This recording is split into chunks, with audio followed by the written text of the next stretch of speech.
In this video, I'll go through the process of changing the cabin filter on my 2018 Honda Pilot. The process of changing the cabin filter should be similar across most car makes and models. This routine maintenance step should be done every 15,000 to 30,000 miles, depending on the conditions of the areas you're driving in. If you live and commute in areas where it may be more dusty, then definitely change the cabin filter more often. Mechanic shops will usually check the condition of the cabin filter during oil changes, and if you have them change the filter, it can be quite expensive. For example, my local Honda dealer charges $135 just to change the cabin filter. The filter itself only costs about $20 for an OEM Honda filter, so the rest of that $115 is labor charge. That's a bit ridiculous. Save yourself some money and do it yourself following these steps. Alright, let's get started. The first step is to open the glove compartment and find this little string attached to the side of the glove compartment.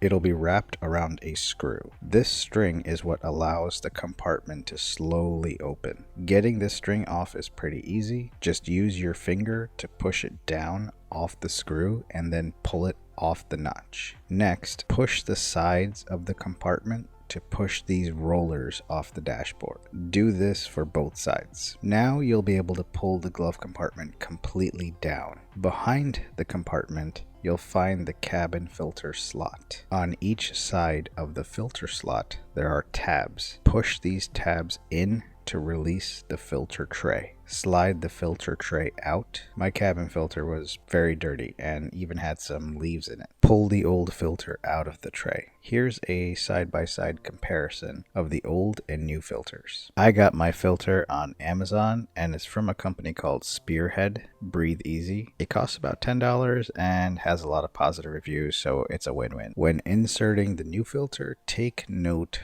of the airflow arrow on the tray and ensure that the filter's airflow arrow is pointed in the same direction. Insert the new filter into the tray. Slide that filter tray back into the slot with the arrow pointing down. Push the tray in until you hear the side tabs click to lock the tray in place. Next, push the sides of the glove compartment to push the rollers back onto the dashboard. Finally, we'll need to reattach that string that we removed earlier. This part can be a bit challenging if you're doing this for the first time. What I found helpful was using 2 screwdrivers to first attach the string to the tab, and then using your finger, push the string down and around the screw. I'll replay this part again in slow motion so it's easier for you to see and understand.